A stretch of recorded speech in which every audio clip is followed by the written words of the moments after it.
할렐루야, 반갑습니다. 38장입니다. 창세기 38장 들어가도록 하겠습니다.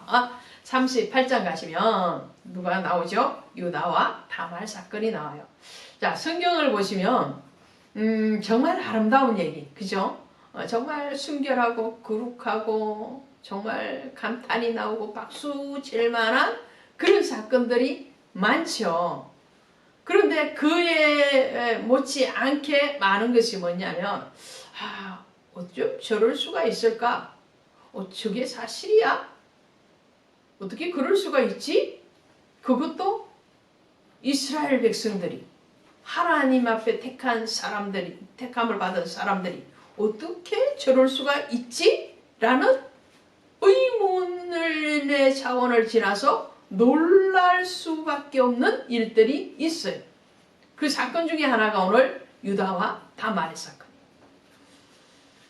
그런 사건들을 기록하게 하신 하나님의 뜻은 뭘까요? 오늘 우리의 연약함이죠. 연약함. 육신을 입은 사람은 누구나 다 연약하다라는 거예요. 저도 연약해요. 저도. 수없이 넘어져요. 수없이 마음으로 넘어지고 몸으로 넘어지고 입술로 범죄하고 완벽한 사람이 하나도 없더라는 거예요. 아무리 완벽하려고 애를 써도 어떻게 해요? 율법의 의를 다 이루지 못한다는 거죠.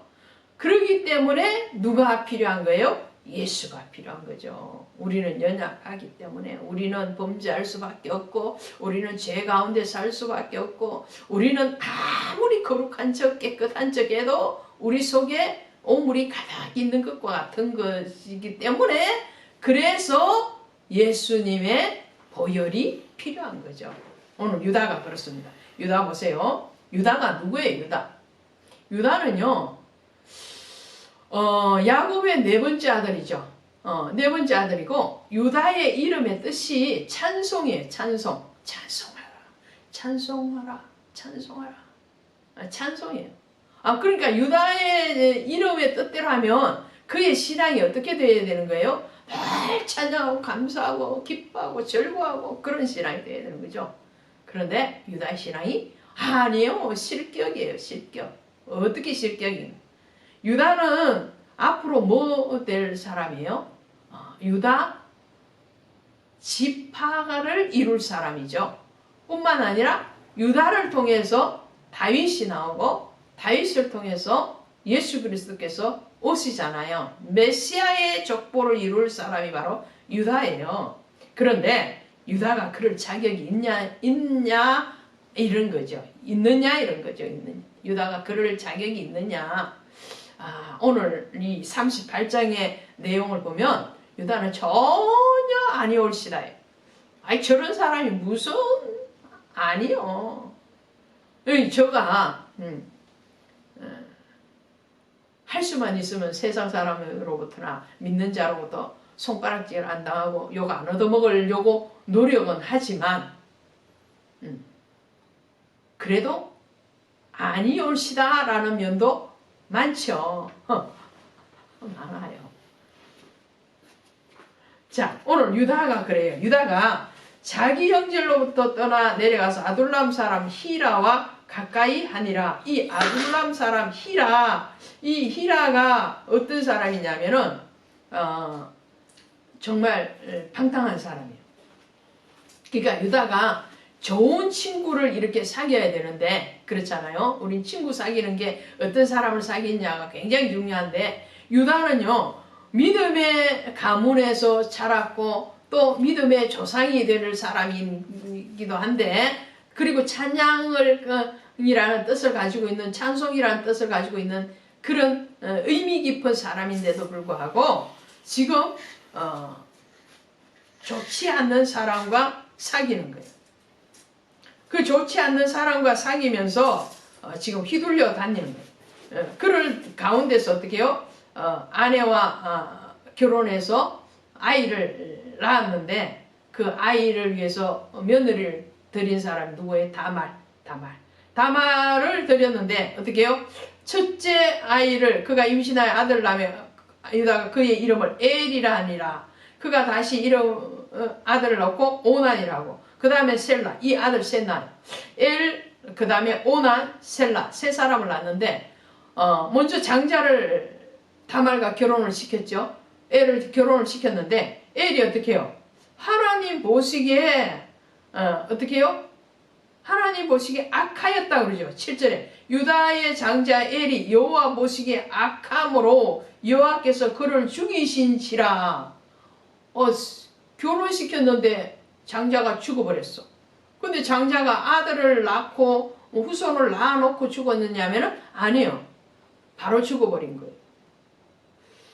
부모로서는 굉장히 상심이 많이 드는 거죠. 그러면은 유다의 입장에서는 어떻게 해요? 유다의 입장에서는 하나님이 왜 우리 아들을 치셨을까? 왜 죽이셨을까? 그 죄가 어디에 있을까를 생각을 해야 되는데 유다는 그 깊은 자리에까지 가기를 싫어했어요. 아니면 시인하고 싶지 않았던 마음이기도 하겠죠. 어쨌든 그래서 두 번째 아들에게 이 형수되는 다말을 결혼을 시킵니다. 그런데 둘째 아들도 어떻게 해요? 오난이 내게 이르되 내 형수에게 들어가서 남편이 내 아우된 본문. 이게 뭐래? 무슨 결혼이에요? 이게 바로 계대 결혼이죠. 이 계대 결혼을 통해서 어떻게 해요? 그 형수와 동침을 해서 낳은 첫째 자식은 형의 아들이 되는 거예요. 내 아들이 되는 게 아니고 형의 아들로 올려가고 두 번째 자녀부터 자기 아들이 되는 거죠. 근데 이 오난은 형에게 아들을 주고 싶질 않은 거예요. 그래서 어떻게 해요? 오난이 그 시가 자기 것이 되지 않을 줄 알므로 형수에게 들어갔을 때 그의 형에게 시를 주지 아니하려고 땅에 설정하며 수혼결혼, 계대결혼인데요. 하나님이 율법으로 정해놓은 그 결혼의 제도에 대해서 오난이 반항을 하는 거죠. 그래서 동침을 하고 체내에 시를 주지 않는 거예요. 자, 그러니까 여호와 하나님 보시기에 악하여므로 여호와께서 그도 죽이시니 둘째 아들까지 죽었어요. 자식은 못 낳고 본인이 자식을 거부했으니까 못 낳은 거죠. 자, 이렇게 되니까 이 유다의 고민이 깊어집니다. 이 며느리가 지금 잘못 들어와서 우리 집안이 지금 씨가 마르게 됐다는 거죠. 그래서 며느리를 친정에 돌아가 있거라는 핑계로 쫓아내버립니다. 그리고 자기 세 번째 아들이 자라서 성인이 돼서 결혼할 나이가 되면 며느리를 다시 데리고 와서 그 셋째 아들 셀라와 결혼을 시켜줘야 되는데 그러지를 않아요. 심지어 자기 아내가 죽었는데도 불구하고 며느리에게 그 아내의 죽음에 대해서 통지도 하지 않습니다. 이것은 내쳤다는 말이죠. 이제 명목상 친정에 돌아가 있거라 그랬지만 사실은 내친 거예요. 그리고 이 유다가 자기 아내 수아가 죽고 난 뒤에 이 육신의 그 정욕을 억제하지 못하고 창녀를 찾아서 길을 떠납니다. 근데 이 소식을 누가 듣느냐면 며느리 다말이 들어요. 그래서 나 며느리요 하고 나타나면 시아버지가 당연히 내쫓겠죠.